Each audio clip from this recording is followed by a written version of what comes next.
France, donc qui a été avec la guerre d'Indochine le prototype de la guerre coloniale, hein, mais qui en même temps a été le premier mouvement révolutionnaire, le premier mouvement d'indépendance de cette forme-là.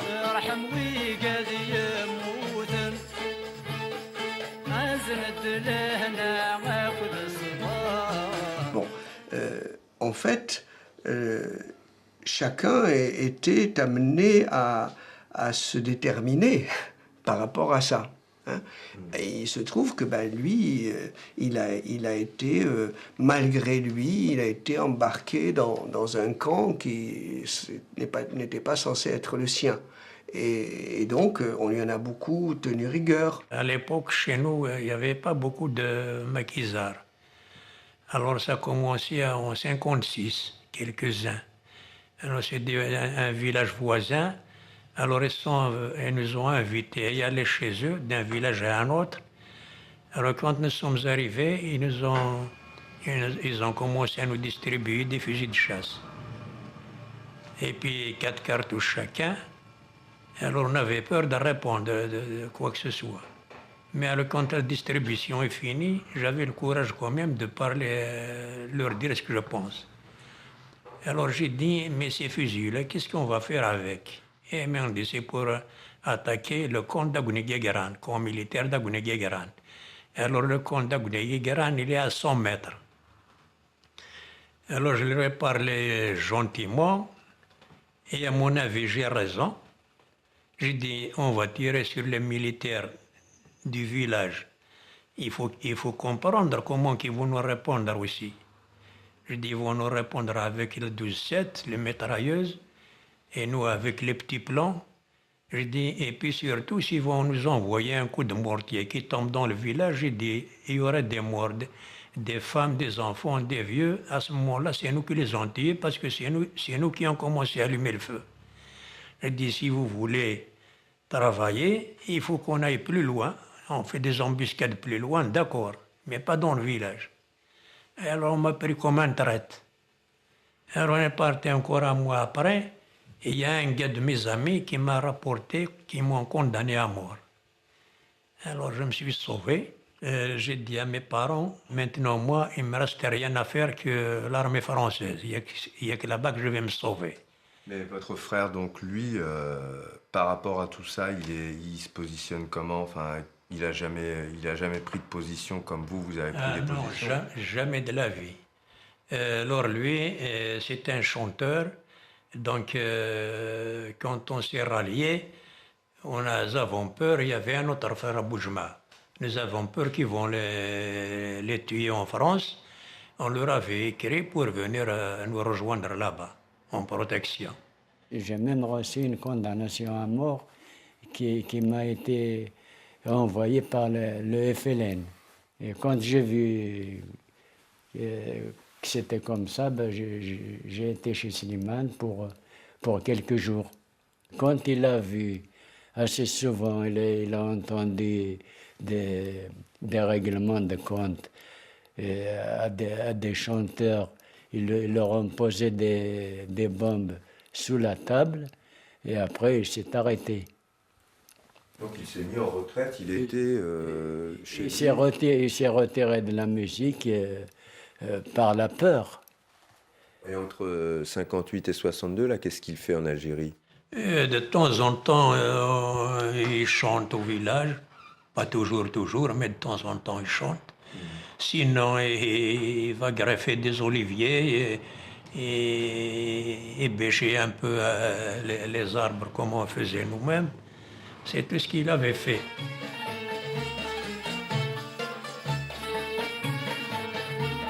J'ai le cœur brûlé complètement et pourtant j'ai jamais fait de mal, je fais que du bien.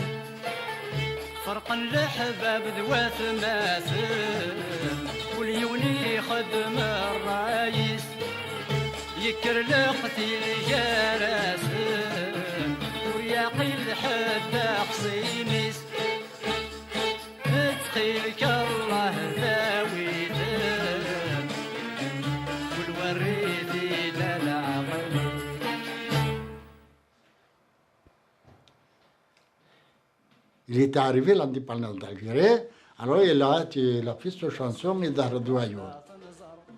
Et tu vas être d'Ethereum. Le drapeau algérien est en croissant et en étoile. Midar Douayo, et tu vas être d'Ethereum. يثبات ديثري يفتش جيسنو يفكد ثيزيري يضوي ثي مراد البحور يزورا راكد السحاري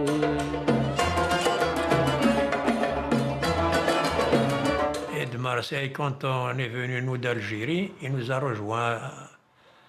Nous, on était à Montéguy de Quercy et lui, il était à Moissac, dans le Tarn-et-Garonne.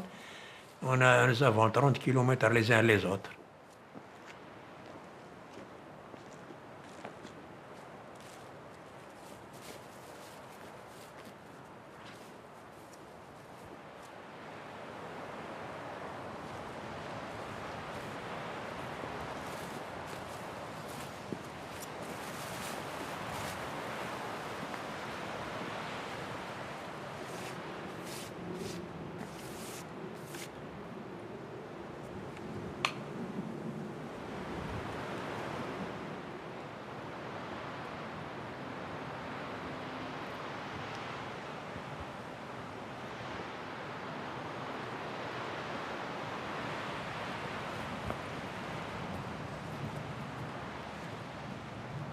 Slimane a acheté la maison de Moissac.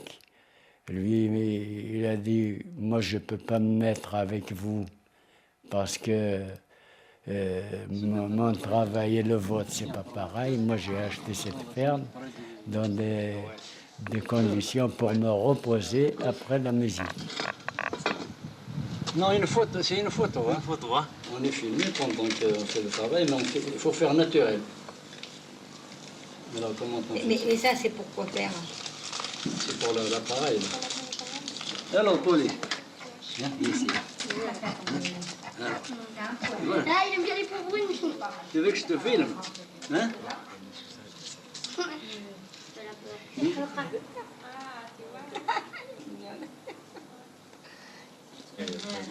Moi, je les ai quittés en 64 de là-bas, mais Slimane, en 66, je lui avais écrit qu'il vienne chanter, mais il a eu peur. J'ai dit, maintenant c'est terminé, n'aie pas peur, tu peux venir chanter tête haute. Alors elle est venue chanter ici plusieurs fois. Il a chanté à Longwy, il a chanté dans le nord, à Metz. Alors après c'était fini, il n'y a aucune crainte.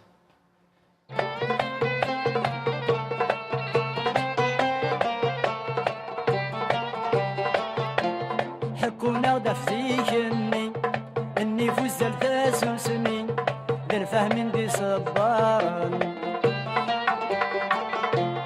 اكارن قدم ثيرني انا تشوق نتغني فين ندوينا قارن لا نسفر ولا نتاوي بالنور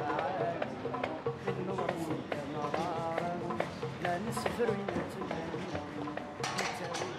À l'époque, j'ai dit, à cette heure-ci, tu ne trouves pas de place ici. Et maintenant, tout le monde est parti, il y en a qui sont morts, il y en a qui sont partis, il y en a... À l'époque, il y a moins de foule. Il y avait déjà plus de 100 personnes qui habitent dans l'hôtel, plus les cafés, il y a 7 ou 8 cafés dans le quartier Sidi Kabyles, il n'y a que des Kabyles. Ah. Voilà, ça, moi j'aime bien ces chansons. Vous les écoutez encore, les chansons? Jusqu'à maintenant, ouais. J'ai encore des cassettes chez moi de Slimane Azam. Ah. Je l'ai trouvé dans un café, il chante, j'ai bu une bière, je me mets à côté de lui, il y a un photographe qui passe à l'époque. Je sais pas moi, pour 5 francs ou 3 francs, j'ai une photo avec lui. Je l'ai encore jusqu'à aujourd'hui la photo. À l'époque, il y a une radio Paris qui commence tard, le soir, je ne sais pas, vers minuit ou 23h. Et ben, tout le monde attend cette émission pour écouter les chansons de Slimane Azam. surtout les personnes âgées. Et moi, bon, mon père il a acheté un grand poste. Je reste avec les grandes personnes pour écouter Slimane Azem. Ces chansons, pour moi, lui, c'était un don qu'il avait reçu. Parce que tout en travaillant la terre, il avait un calepin et le crayon.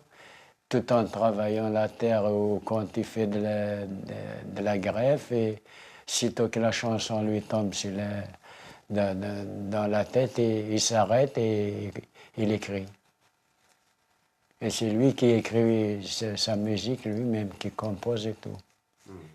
Je me suis trouvé avec lui assez souvent, il prenait le carnet de la poche et il écrivait.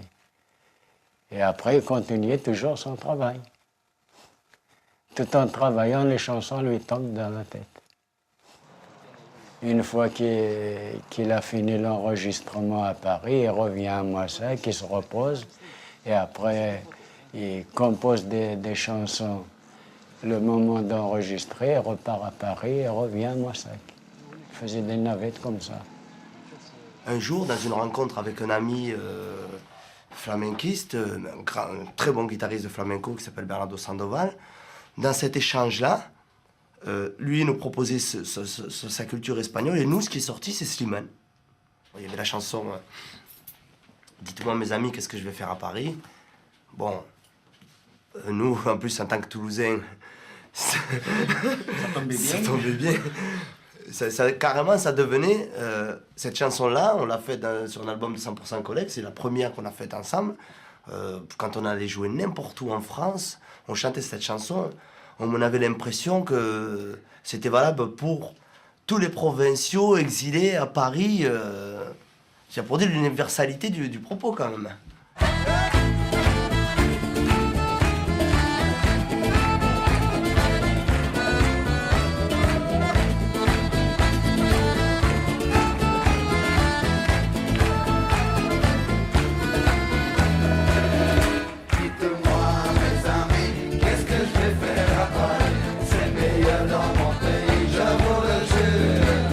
Il m'a dit voilà, je reste à Moissac chez moi. Le jour que je viens à Paris, et je prends le dernier train le soir pour arriver le matin à la gare. Et quand je lui dis voilà, maintenant je suis là pour vous déplacer. Il était très content. Je l'accompagne dans ses déplacements. J'ai vu dans ce concert, là où il se passe, et dans ces spectacles dans les cafés. Pour moi, c'était une chance de passer des nuits avec Slimane Azem.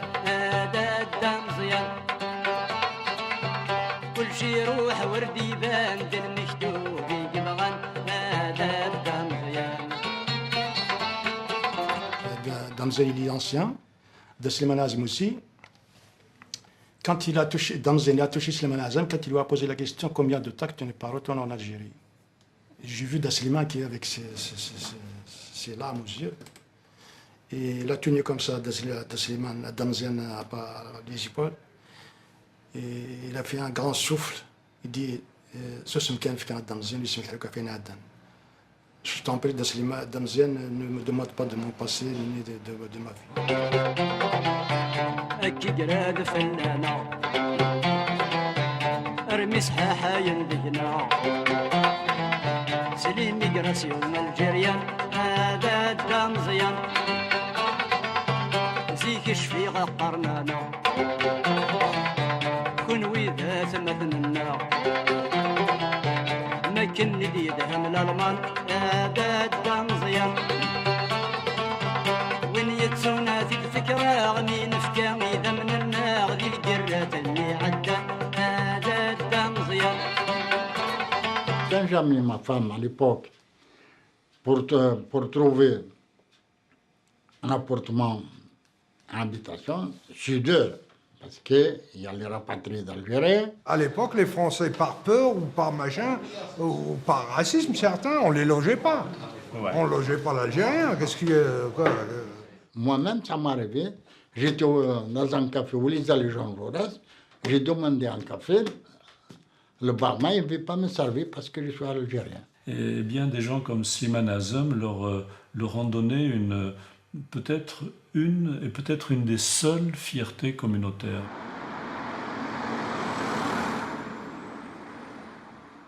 Je vais vous montrer la photo de Slimane. Ouais. C'est vous, ça, le jeune homme? Non, non. Celui-là, c'est Kamel Hamadi, c'est un chanteur aussi. Il est toujours ici. Ah, il est toujours ici. Il vient de temps en temps ici aussi. Alors, pour Aguero Maziran, voilà nos cartes d'adhérents. Qu'est-ce que c'est l'Académie berbère? L'Académie berbère, c'est social. On défend la langue berbère parce qu'il est en train de mourir et tout ça. C'est pas comme aujourd'hui quand même. Dans le temps, il y a les FLN qui est complètement contre le berbère. Tous les artistes qui ont soutenu pratiquement l'Académie, ils étaient mis à l'écart par le pouvoir algérien. Ils faisaient pas de gala pour l'État, puis ils étaient refusés automatiquement. Il y avait beaucoup de chanteurs qui étaient... Il est interdit en Algérie. Ouais. Il passe pas les radios. Sur les antennes. Si tu prends le disque de Slimane Azem, mais tout ça, tu vas passer quelques jours en temps. Pour un disque de Slimane Azem. On travaillait sur Ouiyak Ahmed, justement, de Slimane Azem. Et moi, je voulais me faire traduire la chanson, moi, par mon cousin, neveu à mon père, qui m'a traduit la chanson sur l'explication. Il m'a très bien traduit, hein, sur l'explication il me disait, bon voilà, il parle d'un type qui s'appelle Ahmed, et en lui disant, fais attention à ce que tu fais, fais attention où tu vas, etc., etc. Et bon, voilà, j'ai compris, j'ai merci, Tawil, merci, Farid et tout, je discute avec lui. Et puis après, quand je vais voir mon père, où je rediscute de cette chanson, et j'ai l'explication de fond, en fait. Parce que j'ai eu la traduction littérale, et après j'ai eu l'explication, où il m'a expliqué après, et c'était il y a 3 mois, hein, où c'était en fait Ahmed Ben Bella. وياك أحمد السروالي المرأة كنت صيغ أحمد تغاتي المنال وياك اللي غتبدد وياك خدا غتمرض وياك أحمد. Voilà, donc de parler d'Ahmed Ben Bella, du coup ça change tout à la chanson. Parce que ça d'une chanson qui fait danser, qui est joviale et tout, ça devient une chanson engagée, politique, où le gars il risque sa peau quasiment à chanter une chanson. Surtout dans le contexte de l'époque, bon, il risque sa peau avec une guitare. يا وياك احمد في الصرواضي المرار كتسوى الصيغه احمد توغلطين يا المرار مياش اللي غتبدل مياش خذي غتنضل يا وياك احمد مياش اللي غتبدل مياش خذي غتنضل يا وياك احمد. À l'Académie berbère, il a travaillé. On a vendu du journaux. Il a même participé dans les galas que l'Académie avait organisés. Oui, 69. D'ailleurs, il est là, le portrait. Premier gala en Kabylie, c'est en 1969. Le deuxième, c'est en 1969.